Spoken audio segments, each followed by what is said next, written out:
இப்போ நம்ம எங்கே போக போகிறோம் பார்த்தீங்கன்னா, விடாமுயற்சி படி பார்க்க போகிறோம். நானும் எங்கள் அம்மாவும் போகிறோம். மூவி பார்க்க வந்தால் புசி போகுது. கூட்டம் இல்லை அப்படின்னு சொல்லிட்டு நம்ம 7 மணி ஷோக்கு மாற்றிட்டோம். 45 ஷோக்கு நான் புக் பண்ணியிருந்தோம். ஆளுங்க இல்லை, அதனால் ஸ்க்ரீனில் படம் ஓட்ட முடியாது அப்படின்னு சொல்லிட்டு 7 மணி ஷோக்கு நம்மளை வெயிட் பண்ண சொல்லியிருக்காங்க. விடாமுயற்சியை பார்க்குறதுக்கு நான் எவ்வளோ முயற்சி பண்ணியதாக இருக்குன்னு பாருங்கள். நானே ரொம்ப நாளைக்கு அப்புறம் இப்போ நான் ஃப்ரீ ஆகிட்டு படம் பார்க்கலான்னு வந்தேன். ஆனால் செஞ்சு விட்றாங்க எல்லோரும் நம்மளை. எங்கள் அம்மா இங்கே இருந்துட்டு குடும்பஸ்தனுக்கு போகலாமான்னு கேட்டுட்ருக்காங்க. டிக்கெட் மாற்றி தருவாங்களா, நம்ம குடும்பஸ்தன் பார்க்க போகுமா? பார்த்தீங்களா, இதுதாங்க கூட்டமே. விடாமுயற்சியை பார்க்க வந்திருக்கவங்க. இவங்க 4-5 பேத்துக்காக நாம் ஸ்க்ரீன் ஓட்ட முடியாது அப்படின்னு சொல்லிட்டாங்க. பட் என்ன ஆனாலும் சரி, ஆஸ் அ த்ரிஷா ஃபேனாக நான் த்ரிஷாவை பார்க்கறதுக்காக தான் வந்திருக்கேன். ஸோ அதனால் கண்டிப்பாக நான் பார்த்துட்டு தான் போவேன்.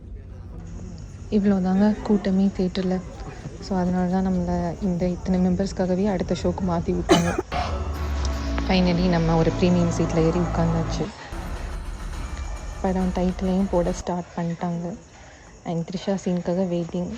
தலைவி வரும்போதே மாசாக வந்தாங்க. அவ்வளோ அழகு, சொல்கிறதுக்கு வார்த்தையே இல்லை. இந்த ஏஜ்லேயும் இவ்வளோ அழகாக பியூட்டிஃபுல்லாக ஃபஸ்ட் எப்படி இருந்தாங்களோ அதே ஸ்ட்ரக்சரில் அப்படியே சூப்பராக இருக்காங்க.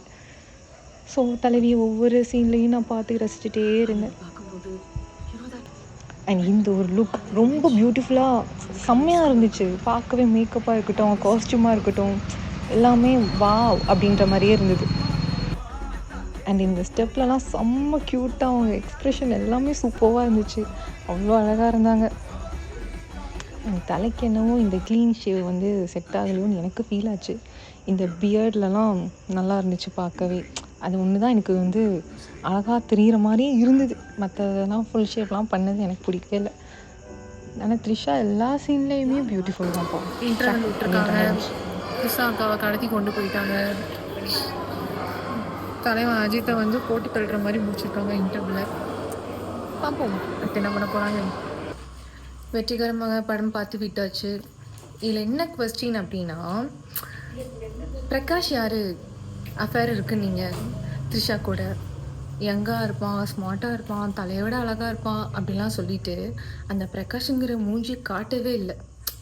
அதில் இன்னும் ஒரு காமெடியான விஷயம் என்னென்னா, பிரகாஷ்க்கு அனுப்புகிற மெசேஜுக்கு பதிலாக தலைக்கு ஃபார்வர்ட் பண்ணிட்டேன் அப்படின்னு சொல்லிட்டு நம்ம த்ரிஷா அக்காவே சொல்கிறாங்க. ஸோ இதெல்லாம் அப்சர்வ் பண்ணிக்கிற மாதிரி ஒரு 90s கிட்ஸ் யாராச்சும் கிடைப்பாங்களான்னு இந்த காலத்தில் தெரியல. இப்படி கிடச்சாங்கன்னா 2K கிட்ஸ்க்கெலாம் வாழ்வு தான், மாசாக இருக்கும். அண்ட் வந்து பொண்டாட்டி அஃபேரில் இருப்பாங்களாம். அந்த பொண்டாட்டியை காப்பாற்றுறதுக்காக அவன் சேவிங்ஸை ஃபுல்லாக கொண்டு போய் கொடுப்பாங்களாம். கொடுத்து ஒய்ஃபை மீட்டுட்டு வருவாங்களாம். அதாவது இதில் ஃபன் என்னென்னா, பிரகாஷ்க்கு அனுப்பிச்ச மெசேஜை வந்து தலைக்கு அனுப்பிச்சேன்னு சொன்னாங்க த்ரிஷா மேடம்.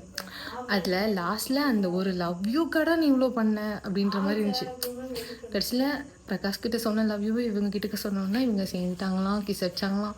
ஐயோ பணத்தை முடிச்சிட்டாங்களாம். நல்லா இருந்துச்சு ஒரு மாதிரி. ஆனால் என்ன, கடைசியில் வரைக்கும் பிரகாஷை காட்டல. அது ஒன்று தான் எனக்கு வருத்தம். அந்த மூஞ்சி எப்படி இருப்பான் அப்படின்னு பார்க்கணுன்னு நினச்சேன். பட் கடைசி வரைக்கும் அதை காட்டவே இல்லை. இந்த மாதிரி யாரெல்லாம் பிரகாஷை பார்க்க ஆர்வமாக இருந்தீங்களோ அவங்க டேக் பண்ணுங்கள், கமெண்ட் பண்ணுங்கள். இப்போ உள்ள ஜென்ரேஷனில் ஏதாவது ஒரு பையன் வந்து சின்னதாக ஒரு மெசேஜ் பண்ணாலே பாய்ஸ் எல்லாம் சைக்கோவாட்டம் ஆயிடுவாங்க. அப்படி இருக்கிற பட்சத்தில் தலைய மாதிரி ஒரு பொறுமையான புருஷன் வந்து யாராவது தெரியும் அப்படின்னா அவங்களெல்லாம் கண்டிப்பாக நீங்கள் கமெண்ட் பண்ணலாம். அந்த மாதிரி புருஷனுக்கெலாம் நம்ம அவார்ட் கொடுக்கலாம். ஸோ உங்களில் தெரிஞ்ச அந்த மாதிரி தங்கமான புருஷன் யாராவது இருக்காங்கன்னா அவங்களையும் நீங்கள் கமெண்டில் டேக் பண்ணுங்கள், பார்க்குறேன். கண்டிப்பாக விடாமுயற்சி விஸ்வரூப வெற்றி தான். ஸோ கைஸ், உங்கள் ஒய்ஃப் யாராச்சும் இந்த மாதிரி அஃபேரில் இருந்தாங்கன்னா அவங்கள நீங்கள் ஹேட் பண்ணாதீங்க, புரிஞ்சுக்கோங்க. புரிஞ்சுட்டு அவங்களுக்காக உயிரை கொடுங்க. உயிரை கொடுத்து இந்த மாதிரி காப்பாற்றுங்க. அவங்களுக்கு என்ன பிரச்சனையாக இருந்தாலும் கடைசியில் உங்ககிட்ட தான் வருவாங்க. இதுதான் மோரல் ஆஃப் த ஸ்டோரி. ஓகேவா?